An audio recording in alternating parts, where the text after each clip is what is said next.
Hello students, welcome back beta. We have started fourth chapter The Enemy. हमने कौन सा chapter start किया है? फोर्थ, और जिसका नाम है The Enemy. ये आपका विस्टास का फोर्थ चैप्टर है बेटा. And I have uploaded one video related to reading. Two videos uploaded of this chapter. In the first one we discussed the title, character and did summary. And in the second one we started the reading of this chapter. जो next video है उसमें इसकी reading के regarding है. And we have completed up to here. This is a very long chapter बेटा, काफ़ी लंबा chapter है. And you know the theme that is represented here is related to title. जो थीम है वो किससे, उसका रिलेशन है आपका टाइटल से है. In this chapter the main character doctor Sadao. You are observing here doctor Sadao. ठीक है, कि यहाँ पे जो इसका बैकग्राउंड सीन है, हम कहें कि this story set at the time of the Second World War and it is a heart rendering portrayal of the conflict between man's head and heart. कि एक आदमी कैसे कन्फ्लिक्ट में होता है कि अपने दिल की सुने या दिमाग की सुने, वो यहाँ पे डिस्क्रिप्शन है. ठीक है, देखिए क्या पढ़ा है अब तक वो थोड़ा बता देते हो आपको ब्रीफ में. Then later we will continue from here. हम यहाँ से कंटिन्यू करेंगे. ठीक है, in the starting there is a description regarding doctor Sadao and his father's concern regarding his study. कि उसके फादर की जो कंसर्न थी, टेंशन थी उसके स्टडी के रिगार्डिंग, वो यहाँ पे रिप्रेजेंट की गई हैं. And then later there is a description regarding his wife Hana. He met Hana in America and then both of them got married. And now at present second world war, I told you in the starting also, second world war is going on. And Dr. Sadaw, who has become a surgeon now, and not only a surgeon but also a scientist, is not sent with the troops. उसे troops के साथ नहीं भेजा गया because he was treating general. किसको trait कर रहा है? ही वॉज ट्रेटिंग जनरल, जो आप कहें कि आर्मी चीफ जनरल, उसको ट्रेट कर रहा है. तो अब भी एट प्रेजेंट जो सिचुएशन है, जहाँ से चैप्टर आपका मेनली स्टार्ट होता है, कि डॉक्टर सदाव जो है वो बालकनी में खड़ा है and looking toward the sea and just remembering and recalling his old days. कि अपना पुराना जो टाइम था उसको वो रिकॉल कर रहा है. At the same time, and Hannah was also standing beside him. At the same time, when both of them standing there, what happened? Now this is the, देखो ये यहाँ पे सिर्फ उनका एक हैप्पी मैरिड लाइफ यहाँ पे हाईलाइट की गई है इस पैराग्राफ में लास्ट में. और यहाँ से स्टार्ट होगा कि भी क्या हुआ, वो जो दोनों जो वहाँ पे खड़े थे, तो आगे भाई क्या होता है वो क्या देखते हैं. देखिए, we will discuss questions also. देखो अभी स्टार्टिंग है, यहाँ तक देखे तो कोई इतना बड़ा क्वेश्चन नहीं है. मैंने बताया था कि सिर्फ आपका यही मेन क्वेश्चन आता है. एक दो क्वेश्चन यहाँ से आ जाता है regarding why he was called a scientist. उसे साइंटिस्ट क्यों बोला गया, वो सारी बातें मैं, देखो फर्स्ट वीडियो बेटा ज़रूर देख लेना. अभी मैं डिटेल में बताऊँगी तो ये वाली वीडियो काफ़ी लंबी हो जाएगी, तो प्रीवियस वीडियो को देख लेना तो आपको क्लियर हो जाएगा. ठीक है, चलिए आइए. It was at this moment I told you, when Dr. Sadaw and Hannah both were standing in the balcony and looking toward the sea. At that moment, both of them saw something black come out of the mist. दोनों ने देखा कि कुछ आपका जो है वो black appear हो रहा है, जो कि मिस्ट से, फोगी एरिया है ना आपका, जो आप कहें कि जो वेदर है वो फोगी है, काफ़ी धुंध पड़ रही है. तो मिस्ट से कोई आदमी, कोई जो ब्लैकिश अपीयरेंस बाहर आती हुई दिखाई दे रही है. इट वॉज अ मैन, और ये भी क्लियर था कि वो कोई और नहीं है, कोई एनिमल नहीं है, कोई आदमी है. He was flung up out of the ocean. वो से जो है, फ्लंग अप का मतलब होता है बेटा थ्रोन. ये आपका एक फ्रेजल वर्ब है सॉरी, फ्लंग अप. ठीक है, इसको कहें थ्रोन. तो उसे क्या कहा गया, फेंका गया है, जैसे कि उसे समुंदर ने बाहर की तरफ फेंक दिया है, कि लहरों के साथ बह के आया है. फेंकने से मतलब समझ रहे हो, फ्लंग अप मीन्स लहरों से बह के वो बाहर आया. Flung up, thrown up. चलिए, and it seemed to his fit by a breaker. ऐसा लग रहा है जैसे उसका पैर जो है वो ब्रेकर से हिट कर रहा है. He staggered a few steps. कुछ कदम लड़खड़ा के चला. Staggered in a throbbing manner, लड़खड़ा के चलना, कुछ कदम लड़खड़ा के चलता है. His body outlined against the mist. उसकी बॉडी की आउटलाइन वहाँ पे दिखाई दे रही है. And his arms above his head. ऐसा लग रहा है कि जैसे उसने हाथ जो है अपने बिल्कुल सिर के ऊपर रख रखे हैं. Then he curled mist. Sorry then the curled mist hid him again, और तभी जो घूमती हुई इस मिस्ट ने, मतलब जो कवर कर रही थी, फोग जो है उसके घर की तरफ बड़ी आ रही थी, उस कर्ल्ड मिस्ट ने उसे फिर से छुपा लिया। Mean the person appeared one time and two time and then later it was covered by mist, फिर उससे धुंध ने कवर कर लिया। Who is that, Hana cried, Hana एकदम से चिल्लाती भी, कौन है वो। She dropped Sadao's arm and they both leaned over the railing of the veranda, वो एकदम से सदाव के हाथ को छोड़ देती हैं और फिर आगे की तरफ दोनों रेलिंग पे झुक के देखते हैं। Now they saw him again, तो उन्हें वो फिर से दिखाई देता है। The man was on his hands and knees growling, उन्होंने देखा अब की बार वो आदमी चल नहीं रहा, वो क्राउलिंग कर रहा है। ठीक है, क्राउलिंग समझ रहे हो, क्रीपिंग कर रहा है, रेंगते हुए चल रहा है। And then they saw him fall on his face and lie there, तब उन्होंने देखा कि वो आदमी वहाँ पे जो है वो गिर गया और फिर वहाँ पे ही मतलब लेटा हुआ, he is not able to move, जैसे वो मूव नहीं कर पा रहा है। Then they saw him fall on his face, भी मुँह के बल गिर गया, एंड लाई देयर, और वहीं पे लेटा हुआ है। अ फिशरमैन परहैप्स सदाव सेड, वो गैस करता है सदाव कि शायद कोई फिशरमैन होगा, भी कोई मछुआरा होगा। वॉस्ड फ्रॉम हिज बोट, अपनी बोट से जो है वो बह के यहाँ तक आया होगा। And he ran quickly down the steps and behind him हैना, अब वो दौड़ के जो है सीढ़ियों से नीचे उतर के भागा। अब भाई it was clear that the person is injured, तो वो दौड़ के जाता है। एंड बिहाइंड हिम हैना, और उसके पीछे पीछे कौन आ रही थी, हैना आ रही थी।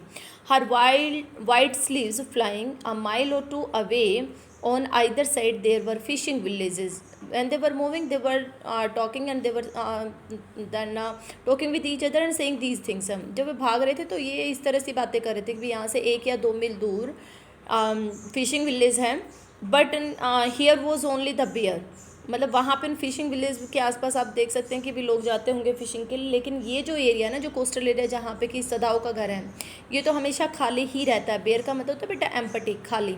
Here was only the bare and lonely coast, कि ये कोस्ट एरिया, ये कोस्टल एरिया बिल्कुल खाली रहता है, लोनली रहता है। इसका रीज़न है because it is dangerous with rocks, क्योंकि ये रोक्स हैं यहाँ पे बहुत ज़्यादा, ये ख़तरनाक हैं। That's why nobody came here for fishing, कि यहाँ पे कोई नहीं आया फिशिंग के लिए। एंड नो बडी कम्स, ठीक है, कोई आता भी नहीं है यहाँ पे फिशिंग के लिए। The Surf beyond the beach वो स्पाइक्ड विद रोक्स, जो सर्फ है, सर्फ समझते हो ना, बीच के वहाँ पे जो झाग आ जाते हैं किनारे पे, उसे सर्फ बोलते हैं। तो जो सर्फ बियॉन्ड द बीच, की सर्फ से जो हम परे जाएँ बीच पे, वह स्पाइक्ड विद रोक्स, वहाँ पे जो है बहुत जो है वो नुकीली कहें, स्पाइक का मतलब शार्प है, बहुत ही शार्प रोक्स हैं, नुकीली चट्टानें हैं, जैसे पानी से नहीं शार्प हो जाती हैं, पता होगी ना आपको ये बात है, जैसे पत्थर बिल्कुल गोल हो जाता है पानी से जहाँ पे हिट करेगा, मतलब पानी के अंदर इतनी ताकत होती है कि पूरी की पूरी चट्टान को तोड़ देता है। देखा होगा आपने समुद्र के पास में जो पहाड़ होते हैं, लहरों से जो है वो कट कट के और वो जो है केव बन जाते हैं वहाँ पे, समझ रहे हो। तो वहाँ पे भी जो रॉक्स थी वो बहुत शार्प थी, and that is the reason nobody comes there for fishing, वहाँ पे कोई फिशिंग के लिए नहीं आता था। Somehow the man had managed to come through them and he must be badly torn. भाई जैसे तैसे करके वो आदमी भाई बाहर तो निकल आया, इतनी स्पाइक रॉक्स में से, इतनी शार्प रॉक्स में से वो निकल तो आया, लेकिन there was the clarity and assurity the person was badly injured. Badly torn का मतलब यहाँ पे बैडली इंजर्ड, कि आदमी ज़रूर से ज़रूर क्या होगा, इंजर्ड होगा। They saw when they came toward him that indeed it was so, उन्होंने देखा और जब उसके पास पहुँचे तो बिल्कुल वैसा ही था जैसे उन्होंने सोचा था। The person was injured, the sand on one side of him had already a stain of a red soaking through, वहाँ पे उन्होंने देखा कि एक तरफ जो रेत था जिस पर वो पड़ा था, वहाँ पे वो रेत पूरा वहाँ पे मार्क बना हुआ था, स्टेन का मतलब होता है मार्क, वहाँ पे रेड सोकिंग थ्रू मतलब रेड कलर का मार्क बना हुआ था, जैसे उसने ब्लड को सोक कर रखा है, ऐसा अपीयर हो रहा था। So that mark give the proof that न द पर्सन वॉज इंजर्ड, अब वो मार्क उन्हें प्रूफ देता है कि वो पर्सन क्या है, इंजर्ड है। ठीक है, देखिए देखो यहाँ तो क्वेश्चन सिर्फ यही आता है, इससे हम अगर क्वेश्चन की बात कर रहे हैं तो कि यहाँ से क्वेश्चन क्या आएगा, क्वेश्चन सिर्फ यही आएगा, व्हाट डिड हैना and Sadao see when they were standing in the balcony, जब वो बालकनी में खड़े थे तो उन्होंने क्या देखा। They saw a man come out through sea and he was flung up out of the ocean and the person was injured. and what they guess regarding that person, and what did Sadao guess regarding that person, who was that? They thought that they thought that the person is a fisherman until they reach there. जब तक वो वहाँ नहीं पहुँचे थे तब तक ये सोचते हैं कि वो फिशरमैन है, ठीक है. when they reach there what they realized, वो अभी आगे आएगा, ठीक है. चलिए, and on the third question there could be, why did no one come at that coastal area for fishing, ठीक है, near the Sadao house we can say. The reason was because that was very rocky area and those rocks were very sharp, so that was not possible and that was not suitable for fishing, ठीक है. वो place जो है, वो area जो है, वो fishing के लिए पॉसिबल नहीं था because of a sharp rocks. That's why nobody comes there for fishing, इसलिए वहाँ पे कोई भी फिशिंग के लिए नहीं आता था. ये इस तरह से छोटे छोटे पॉइंट आएंगे और कुछ ज़्यादा टिपिकल क्वेश्चन नहीं आएगा, बहुत ईजी आएगा. चलिए आगे चलें. देखिए, अब उन्होंने देखा भी पर्सन वाउंडेड तो है ही, ठीक है, क्योंकि वहाँ पे जो रेड ब्लड मार्क है वो वहाँ पे क्लियर इंडिकेशन दे रहा है कि जो आदमी है वो क्या है, इंजर्ड है. अब उसके बाद देखिए क्या होता है. उसके बाद है ही इज़ वाउंडेड. सदाव एक्सक्लेम्ड, सदाव एकदम से भाई एक्सक्लेमिंग मैनर में कहता है कि अरे ये तो वाउंडेड है. And he made haste to the man, बड़ी हरडली वो आदमी की तरफ भागता है, हु ले मोशनलेस, जो कि अभी बेहोश पड़ा था. His face in the sand, और उसका पूरा फेस जो है वो रेत में धंसा हुआ था, पूरा कवर्ड भी था सैंड से. An old cap stuck to his head soaked with sea water, एक पुरानी सी कैप जो कि उसके सिर से चिपकी हुई थी, अब उससे पूरी जो है वो उसने मतलब गीली थी और सी वाटर उसने जो सोख कर रखा था. And he was in wet racks of garments, ये उसकी मिजरेबल कंडीशन दिखाता है, ठीक है. वो सारे उसने जो है फटे हुए गीले कपड़े डाले हुए थे. रैक्स का मतलब होता है बेटा टोन क्लॉथ्स, ठीक है. एंड सदाव स्टॉप्ड, उसको देख के सदाव रुक गया. हैना at his side and turn the man's head, they saw the face, हैना उसके साथ में खड़ी है. And turn the man's head, और वो एकदम से उस आदमी का जो है वो सिर उसे टर्न करते हैं, सीधा करते हैं, और सीधा करते हैं उन्हें उसका फेस दिखाई दिया. अ वाइट मैन, हैना विस्पर्ड, जैसे उसे सीधा किया सदाव ने तो एकदम से उन्होंने देखा, हैना ने विस्परिंग की. Whispered means in a very low voice, बड़े धीमे से बोलती है, फुसफुसाते हुए, अरे ये तो वाइट मैन है. White man you know, American. White man किसके लिए, अमेरिकन के लिए.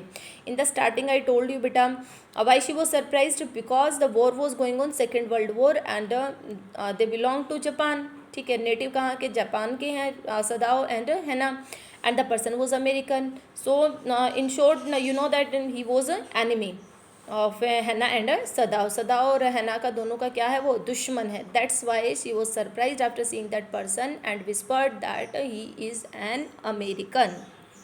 चलिए अब देखना वो क्या करेंगे. अब आगे आपका मेन थीम जो हमने टाइटल था ना, दी एनिमी, ठीक है. अब वो अपने उनका एनिमी, उनका दुश्मन उनके सामने पड़ा है, अब उसको वो कैसे डील करते हैं वो देखिए कि वो भी एक एनिमी वाला बिहेव करेंगे या एक ह्यूमन बीइंग वाला बिहेव करेंगे, या डॉक्टर सदाव एक डॉक्टर वाला बिहेव करेगा.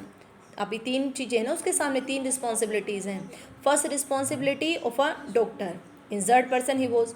Second responsibility as a human being, ठीक है, घायल इंसान है उसको बचाना है. डॉक्टर ना भी हो तो भी बंदा कोशिश करता है बचाने की. और third to treat him as an enemy, to be a responsible citizen, ठीक है, एक अच्छे सिटीज़न का काम करें कि भी देशद्रोही ट्रेटर ना बने. पैट्रियोटिक फीलिंग्स अपने अराउज हो कि ये तो मेरा दुश्मन है, मैं इसको नहीं बचाऊंगा. तो अब वो कैसे डील करता है वो अब हम पढ़ेंगे, ध्यान से समझना. Yes, it was a white man, the wet cap fell and there was his wet yellow hair. अब उसकी जो वेट कैप थी, गीली कैप पे, वो गिर गई सिर पे जो चिपकी हुई थी, और फिर उसके गीले येलो हेयर भी दिखाई दिए. लॉन्ग दोज वर, ठीक है, काफ़ी लंबे थे.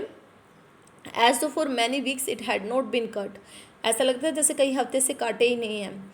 Upon his young and tortured face was a rough yellow beard, और साथ में ये भी था कि उसका जो यंग था वो ये नहीं था कि ओल्ड था.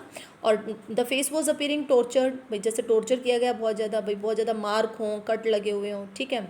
और उस पर उस टॉर्चर फेस पे जो है रफ येलो बियर्ड भी अपीयर हो रही थी. तो ये इंडिकेशन, ये येलो वर्ड बार बार ऐड करना, येलो हेयर ऐड करना, ये सिर्फ क्या इंडिकेशन थी, to prove him a prisoner of war. देखो अमेरिकन तो है ही है, साथ में prisoner of war. Prisoner of war समझते हो, युद्ध का कैदी, ठीक ठीक है। जैसे भाई आपने युद्ध चल रहा है और पाकिस्तान के जो है वो सोल्जर को आपने वो कर लिया, अरेस्ट कर लिया, और फिर वो वहाँ से छुट के भाग गया, तो उसे क्या बोला जाएगा? Prisoner of a war. ठीक है, तो वो उसे ये चीज़ें इंडिकेट करती हैं कि वो प्रिजनर ऑफ वॉर हैं, because he was having long hair and beside that he was having long beard also and the face was appearing tortured. ठीक है, having a lot of marks. He was unconscious, बेहोश था वो, and knew nothing that they did for him, और वो कुछ नहीं जानता था कि हैना और सदा उसके लिए क्या कर रहे हैं। ठीक है, अभी अच्छा करें या बुरा करें, मीन्स ये भी था। ये देखो what they did for him, ये भी राइटर पता है क्यों मेंशन कर रहा है? इस तरह की बातें मेंशन करने का एक पर्टिकुलर रीज़न होता है राइटर का। राइटर सिर्फ ये दिखाना चाह रहा है कि भाई वो एक ह्यूमन बींग की ड्यूटी करते हैं, डॉक्टर की करते हैं, या एक पेट्रोटिक की करते हैं। It's reflect their nature, not nobody force them to do that. कोई ने फोर्स नहीं कर रहा कि ये करो, ये उनका नेचर ही रिफ्लेक्ट करेगा कि उनका नेचर कैसा है, क्योंकि वो तो जानता ही नहीं है ना कि वो उसके साथ क्या कर रहे हैं। ही इज़ अनकॉन्शियस, वो तो बेहोश है। चलिए, ना सदाव रिमेंबर्ड द वाउंड, अब एकदम से सदाव को एक बार सरप्राइज हो गया तो भूल गया घाव को, अब एकदम से उसे फिर घाव याद आया। And with his expert fingers he began to search for it, और एक्सपर्ट फिंगर से मतलब उसे टैलेंटेड शो करने के लिए एक्सपर्ट वर्ड लगाया उसने कि वो बहुत ज़्यादा एक्सपर्ट है। अपने एक्सपर्ट फिंगर से अब वो उसको ढूंढने लगा। किसको ढूंढने लगा? वाउंड को ढूंढने लगा। ठीक है, कि कहाँ पे उसे जो है वो घाव है और ये ब्लड कहाँ से निकल रहा है। Blood flowed freshly at his touch, और जैसे उसने टच किया, क्योंकि वो भाई मान लो सी मोस से कवर हो गया या सैंड से कवर हो गया, तो एकदम से ब्लीडिंग बंद हो जाती है ना जब वहाँ पे ब्लॉकेज हो जाती है। तो लेकिन जैसे उसने उसे टच किया फिर से वहाँ पे ब्लीडिंग हुई। On the right side of the lower back Sadao so that a man wound had been reopen, right back में राइट साइड एक घाव है और सदाव ने देखा गन वाउंड है वो भी, ठीक है, गोली का घाव, और वो रीओपन हो चुका है। The flash was black and with the powder, और जो फ्लैश है मांस है जो अंदर का वो क्या हो चुका है, उससे गन पाउडर से पूरा ब्लैक हो चुका है। समटाइम्स नॉट मैनी डेज एगो, ऐसा लग रहा है कि जैसे कुछ दिन पहले the man had been shot, इसे जो है शूट किया गया है, गोली मारी है इसे, and had not been tended, tended का मतलब होता है बेटा क्योर्ड, इलाज करना, और फिर उसका इलाज भी नहीं किया गया, मतलब शूट तो किया लेकिन उसके बाद इलाज नहीं किया। It was bad chance that the रोक हैड स्ट्रक द वाउंड, और ये उसका बेचारे का बैड लक लगा लीजिए, बैड चांस लगा लीजिए कि वाउंड, जहाँ वाउंड था ना वहीं पे जो रॉक्स थी, शार्प रॉक, देखो हम ऊपर करके आए थे शार्प रॉक्स, ठीक है, that area was cover, that beach was covered with a lot of sharp rocks, उन रॉक्स ने भी उसी सेम वाउंड पे हिट किया, तो वो ज़्यादा वहाँ पे ब्लीडिंग शुरू हो गई और जो घाव है वो बढ़ गया ना। ओ हाउ इज़ ब्लीडिंग, है ना, विस्पर्ड अगेन इन सोल्म वॉइस, सोल्म का मतलब होता है बेटा वेरी पेनफुल वॉइस, ठीक है, सैड वॉइस, बड़ी दुखी सी आवाज़ में बोलती हैं कि अरे देखो बहुत ज़्यादा ब्लीडिंग हो रही है। The mist screen them now completely, screened का मतलब है यहाँ पे बेटा कवर्ड, वैसे तो स्क्रीनिंग होता है किसी चीज़ की जांच पड़ताल करना, लेकिन यहाँ पे स्क्रीनिंग का मतलब है कवर्ड। अब जो धुंध थी ना उसने उन्हें पूरी तरह से कवर कर लिया, किसको, हैना को, सदाव को और उस अमेरिकन को। And at this time the day no one came by, और उस टाइम पे कोई आता भी नहीं था, मतलब ये राइटर हमारे सामने ये जस्टिफाई करना चाह रहा है कि उन्हें किसी ने नहीं देखा, ठीक है, कोई उन्हें देखने वाला भी नहीं था। The fisherman had gone home and even the chance beachcombers would have considered the day at an end, क्योंकि दिन at this time of the day मतलब आपका भाई ये लगा लें कि maybe this was the evening time, ठीक है, कि इवनिंग टाइम है, बिल्कुल रात होने वाली है, तो शायद जो हैं फिशरमैन जो हैं वो अपने घर जा चुके हैं, और अब बीच कॉम्बर्स का आने का भी कोई चांस नहीं है, कि बीच कॉम्बर्स जो इवनिंग टाइम में आते हैं कलेक्शन के लिए, बीच कॉम्बर समझते हो the people who visit at the beach for collecting the things, जैसे रैग पिकर होते हैं, रैग पिकर क्या करते हैं, रैग्स पिक करते हैं ना, कूड़ा उठाते घूमते, ऐसे ही बीच पे जो सारा जो मान लो वाटर बॉटल है या और कोई मटेरियल है XYZ कुछ भी है, उनको जो वहाँ से कलेक्ट करते हुए घूमते हैं उन्हें बोलते हैं बीच कॉम्बर्स, ठीक है। तो बीच कॉम्बर्स के आने का भी कोई भी चांस नहीं था क्योंकि शाम हो चुकी थी, डे एट एन एंड, बताया ना, बिल्कुल शाम हो चुकी थी। What shall we do with this man, Sadao muttered, अब सदाव मटरिंग करते हुए कहता है भी क्या करे इस इंसान का, भी हम इस इंसान का अब क्या करना चाहिए। अब but his trained hands seemed of their own will to be doing what they could do stanch the fearful bleeding, लेकिन उसके जो ट्रेंड हैंड्स हैं वो अपना उसमें बिजी थे, अपने प्रोसेस में बिजी थे। कौन से प्रोसेस में बिजी थे कि भी वो उसके जो फियरफुल ब्लीडिंग थी उसको रोकने के लिए, स्टेंच का मतलब होता है बेटा स्टॉप, ठीक है। उसके trained hands those were busy in stopping the fearful bleeding, ठीक है। जो उसकी फियरफुल ब्लीडिंग हो रही है उसको बंद करने में, ठीक है, कि भी इसे कैसे बंद। देखिए अब देखिए वो ही पैक्ड, अब उस फियरफुल ब्लीडिंग को रोकने के लिए वो क्या करता है, सुनिए। He packed the wound with the sea moss that स्ट्रूड the beach, उसने उस घाव को जो है उससे सी मोस से कवर कर दिया। सी मोस जो वहाँ पे काई लगी हुई थी, मोस समझते हो ना, काई अलगे भी बोलते हैं। स्ट्रूड, स्ट्रूड आपका स्प्रेडेड, जो बीच पे फैली हुई थी उस काई को उठा के उसने घाव पे लगा दिया। ये ट्रेडिशनल उसने ट्रीटमेंट यूज़ किया है, ट्रेडिशनल जैसे करते हैं ना भी, कोई भी चीज़ से कवर कर दे अगर उसको वाउंड को तो ब्लीडिंग रुक जाएगी, भी ब्लड वहाँ पे वेस्ट ना हो।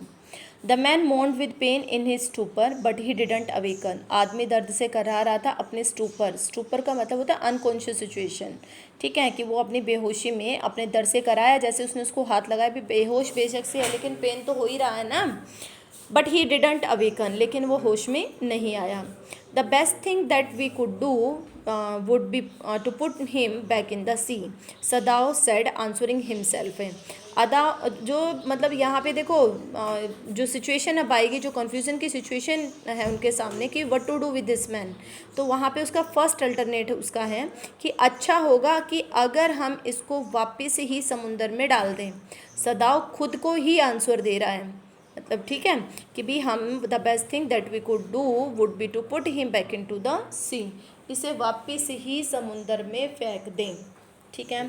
नाउ दैट्स द ब्लीडिंग वो stopped for a moment and he stood up and dusted the sand from his hands, अब वहाँ पे ब्लीडिंग रुक जाती है क्योंकि उसने सीमोस लगा दी। एंड ही स्टूड अप, वो खड़ा हो जाता है, एंड डस्टेड द सैंड, और अपने हाथ साफ करता है।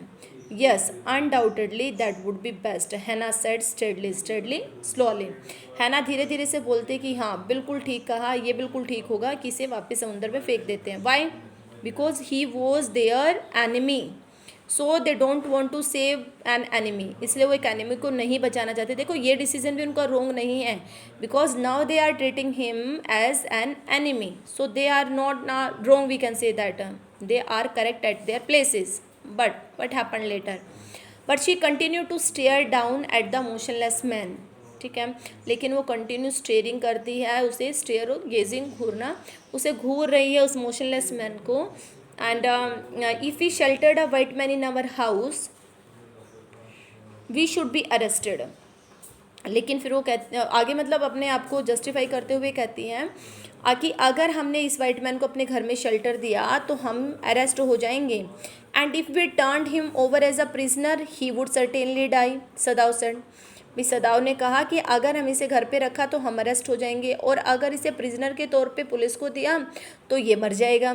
The kindest thing would be to put him back in to the sea, तो अच्छा होगा कि हम इसे वापस समुंदर में डाल दें, हैना सेड, तो हैना ने कहा कि भाई ये नहीं हो सकता तो ये कर लो। But neither of them moved, लेकिन दोनों में से कोई भी मूव नहीं कर रहा। देखो नाइदर दो के लिए होता है, दोनों में से कोई नहीं, दोनों में से कौन, सदा और हैना में से।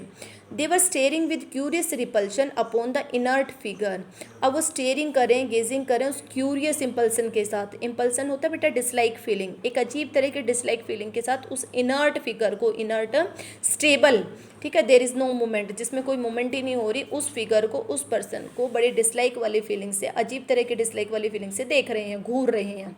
स्टेयरिंग, गेजिंग, ठीक है, रिपल्सन, डिसलाइक फीलिंग, और इनर्ट दैट ना you can say stable figure, ठीक है, जहाँ कोई मूवमेंट ना हो। वट इज़ ही, हैना विस्पर्ड, फिर हैना एकदम से हैना को कुछ दिखाई देता है, हैना कहते हैं ये क्या है। There is something about him that looks American, कुछ तो है जो कि यहाँ पे अमेरिकन जैसा लग रहा है। सदाव ने कहा he took up the battered cap, उसने उसकी जो बेटर्ड, बेटर्ड का मतलब होता है बेटा वोन आउट, ठीक है, थोड़ी पुराने सी, उस कैप को उठाया। And yes there almost gone was the faint lettering, वो कहते हैं कि हाँ यहाँ पे कुछ लेटर्स हैं हल्के हल्के जो दिखाई दे रहे हैं, हालांकि लगभग बिल्कुल ख़त्म हो चुके हैं लेकिन हल्के हल्के दिखाई दे रहे हैं। A sailor, he said, from an American warship, एक अमेरिका युद्धपोत का कौन है, सैनिक है। He spelled it out US Navy, अब अश्योरिटी होगी कि वो सोल्जर ही है, यूएस नेवी का सेलर है। The man was a prisoner of war, तो इसका मतलब मैन क्या है, प्रिजनर ऑफ वॉर है, युद्ध का कैदी है। ही हैज़ एस्केप्ड, हैना क्राइड सॉफ्टली, हैना कहते हैं कि ये तो बच के भाग के आया है, that is why he is bounded, हाँ यही रीज़न है कि ये वाउंडेड है। एंड इन द बैक, सदाव कहता है कि बिल्कुल ऐसे ही, और वो भी बैक पे जो है वो गोली लगी है। They hesitated looking at each other and then Hannah said with resolution, वो थोड़ा सा हेजिटेट करते हैं, फिर दोनों एक दूसरे को देखते हैं और हैना रेजोल्यूशन के साथ ही कहती हैं, come are we able to put him back in to the sea, चलो आओ, चलो हम इसे वापस डाल दें। तो कहते हैं if I am able are you, Sadao asked, अब सदाव कहता है अगर मैं कर पाऊंगा तो क्या तुम कर पाओगी। नो, हैना सेड, हैना ने कहा नहीं मैं तो नहीं कर सकती, but if you can do it alone, अगर तुम खुद कर सकते हो तो तुम कर दो, इसको डाल दो उसमें। सदाव हेजिटेटेड अगेन, सदाव फिर से हेजिटेट कर रहा है। The strange thing is he said that if the man were whole I could turn him over to the police without any difficulty. वो कहते हैं कि सबसे अजीब बात तो पता है क्या है, अब देखो कन्फ्लिक्ट आ गया उनके सामने, मन कुछ कह रहा है, हेड कुछ कह रहा है, हार्ट कुछ कह रहा है, दिमाग कुछ कह रहा है, दिल कुछ कह रहा है, ठीक है, हेड और हार्ट का कन्फ्लिक्ट। हेड तो ये कह रहा है कि इसे वापस फेंक दो उसमें समुद्र में, दिल ये कह रहा है कि नहीं, ठीक है। तो strange thing that is he said that if the man were whole, क्या अगर ये आदमी ना ठीक ठाक होता, होल का मतलब बिल्कुल वॉज नॉट वाउंडेड, अगर ये वाउंडेड नहीं होता, I could turn him over to the police without any difficulty, बिना किसी डिफिकल्टी के मैं इसे पुलिस को दे देता। आई केयर नथिंग फॉर हिम, मैं कोई परवाह नहीं करता, ही इज़ माई एनिमी, मेरा दुश्मन है। All Americans are my enemy, सारे अमेरिकन्स मेरे दुश्मन हैं। And he is only a common fellow, और ये तो वैसे भी कॉमन पर्सन है। You see how foolish his face is, अब देखो उसे क्रिटिसाइज़ कर रहे हैं, कितना पागलों जैसा फेस है, जैसे नहीं हमें भाई सामने वाला बिल्कुल पागल ही दिखाई देता है, जो हमारा दुश्मन उसमें कमियां दिखाई देती हैं, तो देखो कितना मूर्ख वाला फेस है। But since he is bounded, लेकिन मेन प्रॉब्लम ये है कि ये क्या है, वाउंडेड है। इट मीन्स अब वो पजलिंग सिचुएशन उनके सामने खड़ी हो गई। Now what they will decide we will read out in the next video. अभी वीडियो काफ़ी लंबी हो जाएगी बेटा, यहाँ से आगे नेक्स्ट में कंटिन्यू करेंगे उस कन्फ्लिक्ट को वो कैसे दूर करेंगे। ओके चलिए, थैंक यू सो मच बेटा for watching this one. If anyone is having doubt send message. Okay bye.